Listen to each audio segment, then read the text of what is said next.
ሰላም ጤና ይስጥልን ውድ የዩቲዩብ ቻናላችን ቤተሰቦች እንኳን ወደዚህ ቪዲዮ በሰላም መጣችሁ። በህይወታችን ውስጥ ከምንወስናቸው ትልልቅ ውሳኔዎች መካከል የህይወት አጋርን መምረጥ ዋነኛውና ትልቁ ውሳኔ ነው። ብዙዎቻችን እውነተኛ የሚወደንና አብሮን ዘላቂ ህይወት የሚመሰርት ሰውን እንመኛለን። ነገር ግን ይህ ምኞት ብቻውን በቂ አይደለም። ወደ እግዚአብሔር የምናደርገው ምስጢራዊና እውነተኛ ጸሎት ትልቅ ለውጥ ያመጣል። ዛሬ በዚህ ቪዲዮ ልባችን የሚፈልገውን እውነተኛ የትዳር አጋር ለማግኘት እንዴት መጸለይ እንዳለብን፣ በጸሎት ውስጥ ልናደርጋቸው የሚገቡ ምስጢራዊና አጋዥ የሆኑ የቅዱሳን መጻሕፍት ጥቅሶችን በሰፊው እንመለከታለን። እስከ መጨረሻው አብራችሁን ቆዩ። ከእናንተ የሚጠበቀው ይህንን ቪዲዮ ላይክ በማድረግና እንደዚሁም ደግሞ ለዚህ ቻናል አዲስ ከሆናችሁ ሳብስክራይብ በማድረግ ይህንን ቪዲዮ ለሌሎች እንዲደርስ ደግሞ ሼር በማድረግ እስከ መጨረሻው ከኔ ጋር በጽሞና እያዳመጡ መቀጠል ብቻ ነው የሚጠበቅባችሁ። ጸሎት ከመጀመራችን በፊት ራሳችንን ማዘጋጀት። ጸሎት ከእግዚአብሔር ጋር የምናደርገው ንግግር ነው። እጮኛ ወይም የትዳር አጋር ከመጠየቃችን በፊት ግን የራሳችንን ልብ ማዘጋጀት አለብን።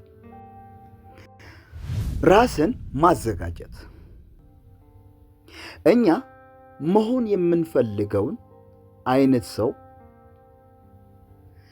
ታማኝ፣ አፍቃሪ፣ ታጋሽ መጀመሪያ ራሳችን መሆን አለብን።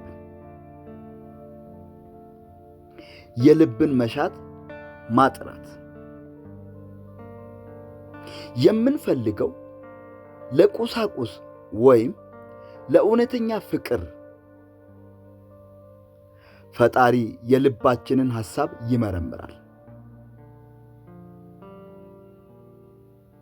መጽሐፍ ቅዱስ እንደዚህ ይላል፣ በእግዚአብሔር ደስ ይበልህ፣ የልብህንም መሻት ይሰጣል። መንገድህን ለእግዚአብሔር አደራ ስጥ፣ በእርሱም ታመን፣ እርሱም ያደርግልሃል ይላል። መዝሙር ምዕራፍ 37 ከቁጥር 4 እስከ 5። እውነተኛውን የትዳር አጋር ለማግኘት የምስጢር ጸሎት አደራረግ። እጮኛ ለመያዝ የምናደርገው ጸሎት ዝም ብሎ ሰው ስጠኝ በሚል አጠቃላይ ቃል ብቻ መሆን የለበትም። ጸሎቱ ምስጢራዊ፣ ግልጽና ጥልቅ መሆን አለበት። አንደኛ፣ በምስጢርና በጽናት መጸለይ ወይም የግል ጸሎት። ጸሎታችን በሰው ፊት ለመታየት ሳይሆን በጓዳችን ከእግዚአብሔር ጋር ብቻ በምናደርገው ምስጢራዊ ግንኙነት ላይ የተመሰረተ መሆን አለበት። እግዚአብሔር በስውር የሚያየውን በግልጥ ይከፍላልና። ሁለተኛ፣ ስለሚመጣው አጋር ባህሪ ለይቶ መጸለይ። እግዚአብሔርን ስንጠይቅ የምንፈልገውን ሰው ባህሪ በግልጽ መናገር አለብን። አንደኛ፣ እግዚአብሔር ሆይ አንተን የሚፈራ እኔን የሚያከብር በትዕግሥትና በፍቅር የተሞላ አጋር ስጠኝ ብሎ መጸለይ። ሁለተኛ፣ መልካምነት፣ ታማኝነትና መንፈሳዊ ጥንካሬ በጸሎታችን ውስጥ መካተት አለባቸው። ሌላው ሶስተኛ የእግዚአብሔር ፈቃድ እንዲሆን መፍቀድ። ብዙ ጊዜ እኛ የምንፈልገው ሰው ለኛ የማይበጅ ሊሆን ይችላል። ስለዚህ የእኔ ምርጫ ሳይሆን የአንተ ፈቃድ ይሁን ብሎ መጸለይ ትልቅ ምስጢር ነው። እግዚአብሔር ለኛ የሚበጀውን ጊዜና ሰውን ያውቃል። መጽሐፍ ቅዱስ እንደዚህ ይላል፣ በእርሱ ዘንድ ያለን ድፍረት ይህ ነው፣ እንደ ፈቃዱ አንዳችን ብንለምን ይሰማናልና ይላል። አንደኛ የዮሐንስ መልእክት ምዕራፍ 5 ከቁጥር 14 ላይ የሚጸለይ የእውነተኛ ጸሎት ምሳሌ።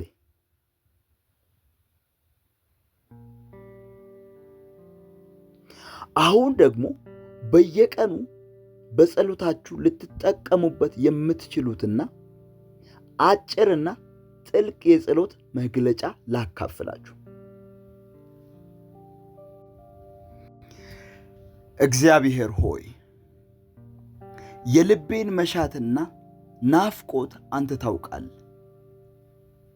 ብቻዬን እንዳልሆንና አጋዥ እንድታገኝልኝ የሕይወትን መንገድ የሠራኸው አንተ ነህ። ዛሬ በፊትህ እቆማለሁ። በሕይወቴ ሙሉ አብሮኝ በችግር የሚረዳኝ፣ በደስታዬ አብሮኝ የሚደሰት አንተን እግዚአብሔርን የሚፈራ እውነተኛ የትዳር አጋር እንድትሰጠኝ እለምንሃል። ልቤን ካልሆነና ካልተገባ ሰው ጠብቅልኝ። ለእኔ የሚሆነውን ሕይወቴን በበረከት የሚሞላ ሰው በትክክለኛው ጊዜ ወደ እኔ አምጣው። እኔም ለዚያ ሰው መልካም አጋር መሆን እንድችል ልቤንና ማንነቴን አዘጋጅል። እግዚአብሔር ሆይ ጠላት ደግሞ በዚህ ክፍተት እንዳያጠቀኝ ለአዳም ሔዋንን እንዳዘጋጀህ እሱ ጠይቆ ሳይሆን አንተ አስበህለት እንደሆነ ለእኔም አስበህ እንድታዘጋጅልኝ አንተ የሚሆነኝን ታውቃለህና የሚበጀኝን ታውቃለህና ለእኔ እግዚአብሔር ሆይ የሚረባኝን የሚጠቅመኝን ነገር አውቀ የምታደርግ አንተ ነህና ዛሬም በዚህ ቦታ ሆኜ አንተን እጠይቃለሁ። እግዚአብሔር ሆይ ለእኔ የትዳር አጋር አንተ የምትከብርበት የትዳር ሕይወት እንድትሰጠኝ በኢየሱስ ስም እጸልያለሁ። እግዚአብሔር ሆይ አንተ ያልሰጠኸው ካንተ ዘንድ ያልሆነ በእኔ ስሜትና በእኔ ፍላጎት የሆነ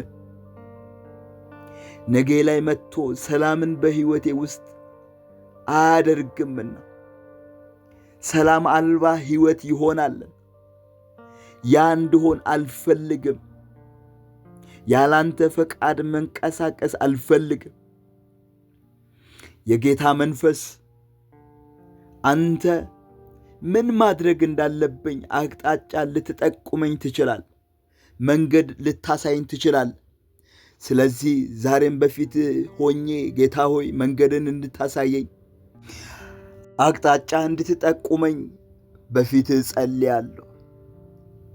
ጌታ ሆይ ጴጥሮስና ዮሐንስ ከሌሎችም ጋር ሆነው ምንም ሳያጠምዱ ባዶአቸውን ባደሩ ጊዜ አንተ መጥተህ እግዚአብሔር ልጅ ኢየሱስ አቅጣጫ እንደጠቆምክና ከጠበቁትና ከልምዳቸው በላይ የሆነ ዓሣ እንዳጠመዱ ዛሬም ጌታ ሆይ ከማውቀውና ከምጠብቀው በላይ በራስህ አቅጣጫ እንድትመራኝ በዚህ መረብህን ጣል እንድትለኝ በፊትህ ሆኜ እለምናለሁ።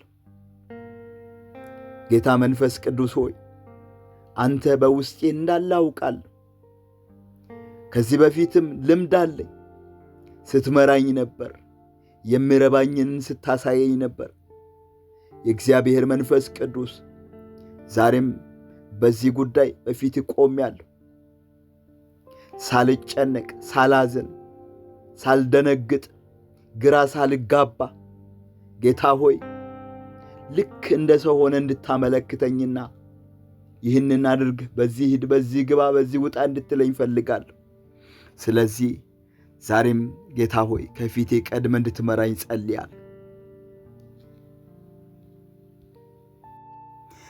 ጌታ ሆይ ዲያብሎስ በሽንገላው የሚመስለውን ነገር አምጥቶ እንዳያታልለኝ ቀድመ እንድትከለክለው፣ ከአመፀኛው እንድትሰውረኝ እግዚአብሔር ሆይ ከሸንጋዩ እንድትሰውረኝ፣ ጊዜያዊ በሆነ ደስታ ላይ ልቤን ለመጣል ሊያሳዝነኝ፣ ነገን ሊያበላሽ ለተዘጋጀው ለዚያ ለጠላቴ መልስ እንድትሰጥ እግዚአብሔር ሆይ ለምናለሁ። ይህንን ስለምታደርግ ጸሎቴንም ስለሰማኸኝ ክብር በኢየሱስ ስም ላንተ ይሁን፣ አሜን። ተመልካቾቻችን ጸሎት ብቻውን ሳይሆን ከጸሎት በኋላ የምናሳየው ትዕግስትና እምነትም ወሳኝ ነው። እግዚአብሔር የጸሎት ምላሻችንን እስኪሰጠን ድረስ በተስፋ መቆየት አለብን።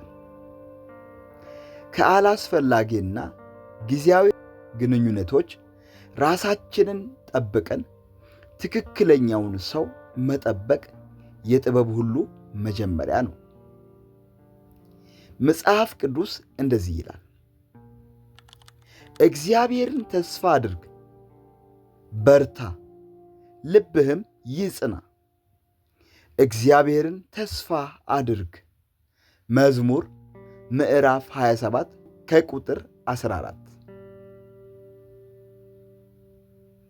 እናንተስ በትዳር አጋር ምርጫ ውስጥ ጸሎት ምን ያህል ቦታ አለው ብላችሁ ታስባላችሁ? ያላችሁን ሐሳብ ኮመንት ላይ አስቀምጡልኝ።